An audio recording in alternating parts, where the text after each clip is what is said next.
Welcome back into the GSMC Sports Podcast. We are headed into our final segment of the day, and we are going to be talking about the biggest stories from the first series that have taken place across the MLB.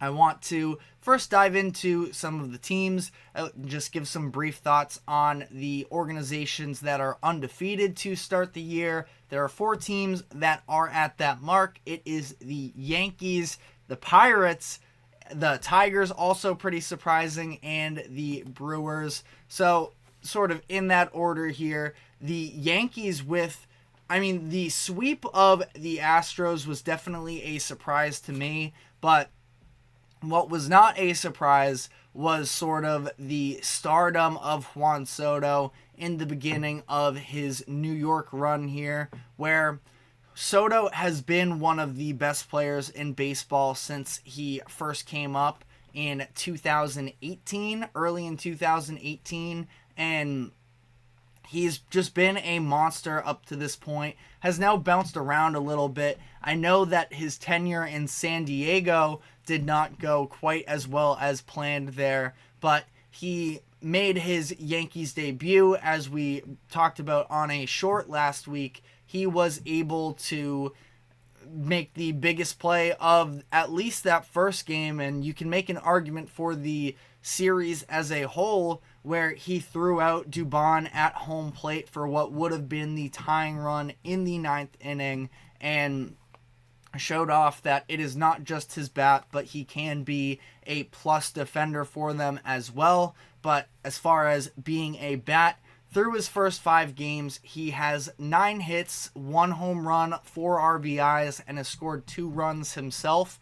So he's off to a nice start offensively, and he's really been the key piece for them to be able to get off to this hot of a start. Yesterday they took down the Diamondbacks as well, 5-2, but their offense has been pretty solid up to this point. Their pitching also, I think, has overperformed a little bit outside of that first performance on opening day where they got hit around a little bit.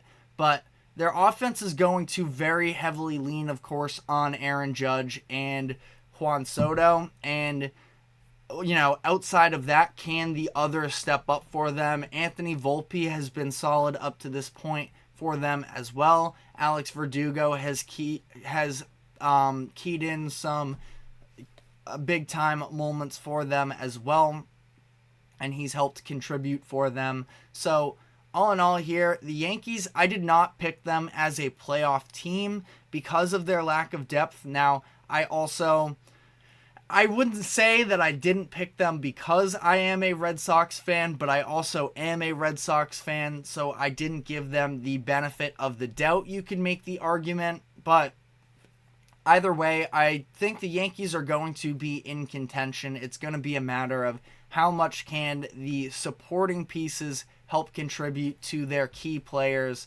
and what do they have if either one of them, specifically you look at Judge, who, is off to a little bit of a slow start, but ultimately I don't think it's a big deal if it goes on. Probably get a little more into the conversation of, is his injury from last year still bothering him? But I'm sure he'll bounce back just fine, and him and Soto are going to be some of the best 1-2 punches in the MLB. The Pirates also jump out to a 5-0 start, which has been really exciting for them. I think that something about it, I don't know if it's just the jerseys or what, but I feel like baseball is just a lot more fun when the Pirates are a relevant team, and they got out to a hot start last year as well, just weren't able to necessarily maintain it through the end of the season. But what was most impressive from their opening series was the fact that their pitchers were able to perform at the level that they were. Jared Jones he came out and pitched probably one of the best outings we've seen up to this point. Maybe that's a little dramatic. Maybe I just get caught up in the strikeouts themselves, but he was absolutely dealing in his first start. Keep in mind that a lot of the attention on the Pirates headed into this season was on the pitching that was coming from the minor league eventually in Paul Skeens, and they came out, the group of their starters up to this point. Mitch Keller was great as well, and I believe their combined ERA from their starters, it's sub 2. I want to say it's around like a 1.7, something along those lines. So really impressive there. Obviously opening numbers. There's a lot of baseball left in the season. Not sure whether or not, I think the biggest concern probably for them is, despite having a good starting ERA, they haven't necessarily been able to pitch distance yet in this point of the season. And I do feel like this is something that we see across the league as a whole, where you have maybe a little bit of extra leniency, or a shorter leash, I should probably put it as, with the starting pitchers, where it's not necessary to really force your guys to pitch these big types of innings so early in the year. You know, we just talked about the fact that Blanco pitched all 9 for the Astros. It would have been a little diabolical for them to pull him in that instance. At any point, his pitch count wasn't even high. I believe he finished with 105 in that game. So, but Blanco also, to be fair, is a little bit less established of a major arm piece in the league up to this point. And I wonder if the Astros were treating it a little bit more of a test to see, okay, what happens if we do push him a little bit more in terms of evaluating what type of a pitcher he can be for the Astros in the long term. But anyways, all of that to be said, if the Pirates want to continue to, be winning and not fall off this year, they're going to need a little bit more length from their starting pitchers. But I do think it is a very beneficial start for them there, and we'll see whether or not they are able to back it up as the year progresses. But the Tigers, also a pretty surprising name on this list. Yesterday they beat the Mets, who are off to a pretty tough start.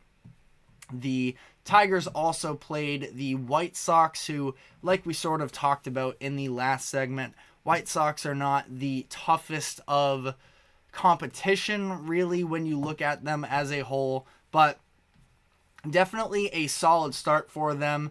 You have a lot of sort of unknowns there with their team, but at least from their pitching staff, there are some players who could be big time players for them in that aspect. Tarek Skubal is one of the emerging stars in that Detroit pitching staff. You also saw them bring in Jack Flaherty during the offseason as well.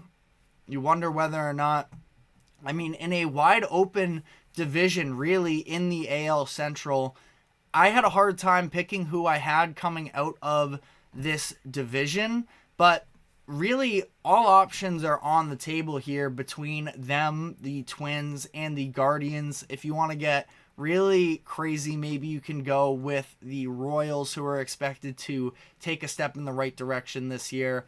But I don't know. It's definitely going to be available for the Tigers in this coming season if they're looking for the division crown. They're probably going to have the division that is probably just going to have one team in the postseason. We'll see who comes out of it. Odds are that it's not the Tigers, but not a bad start for them whatsoever. And then the Brew Crew in Milwaukee, they got themselves into a little bit of a heated situation during their opening week, where, of course, we saw the Rhys Hoskins and Jeff McNeil play at second base, where Hoskins was sliding into second, and McNeil did not take kindly to the way that Hoskins slid in, led to a benches clearing. It wasn't a brawl necessarily, but a bench emptying situation there. Actually was one of two. There was another situation with the Blue Jays as well, where we saw an instance like that. But Rhys Hoskins was not just the story because of that play, because of the fact that he got pitched at as well.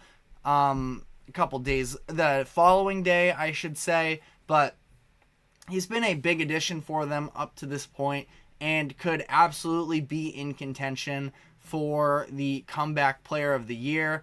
Last year, he was not able to play because he was dealing with an injury, and now he comes into a new home in Milwaukee that I do feel like can be a sneaky team, and I think that Hoskins was a little bit of a sneaky addition where he can provide a level of power like we saw when he went yard the next at-bat, I believe it was, after getting pitched at, and really didn't have a care in the world what the Mets fans thought. But that's a very competitive division that the Brewers are playing in, and a great start. Now they've won the least amount of games out of these teams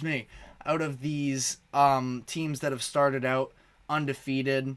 Going to be interesting to see how long they as well are able to maintain it. I think that the NL Central could definitely be open for them as well. Now they're competing with the Pirates, of course, who also, as we just talked about, started out undefeated.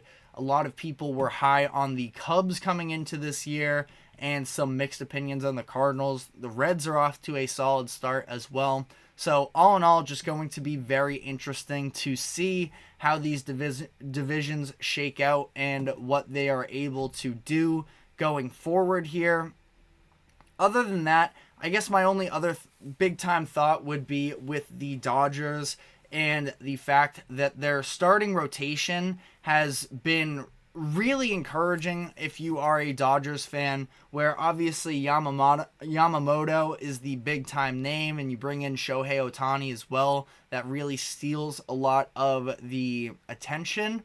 But Tyler Glasnow was a nice addition. Key is, can you actually get him to stay healthy? But he looked really good in his first couple starts. We also saw Bobby Miller, who is coming into his second season in the majors. He looked tremendous as well. Some of his stuff is top tier, and this is a starting rotation for the Dodgers that can absolutely be lethal, along with maybe some of their stars in Freddie Freeman and Mookie Betts disappointing in the playoffs last year. Really, everything was a disappointment for them when it came to their wild card series, but also the fact that their starting rotation was not the group that they were hoping due to the tremendous amount of injuries that they were dealing with and the arrest of Arias as well. So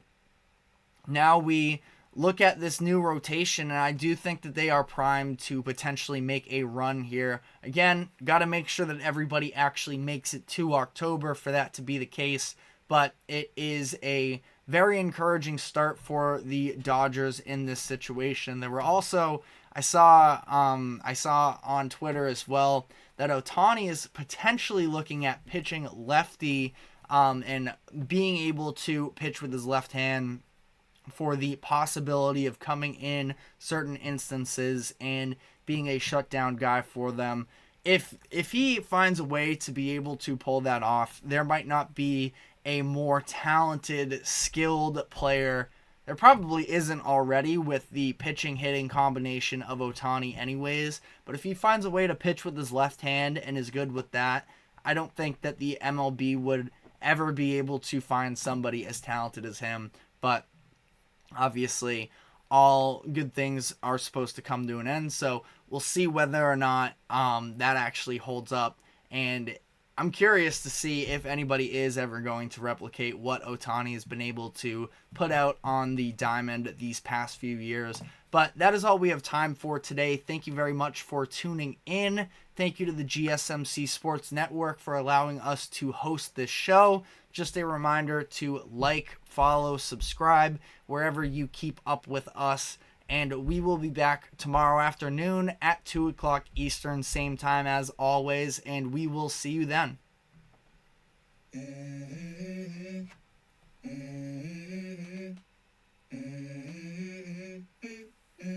Let's go. I wake up to a little bit of drool on my pillow, feel like it's gonna be a bad day. Yeah, I'm tired of shit, and the coffee ain't hit yet. Damn, ain't that great. Nice.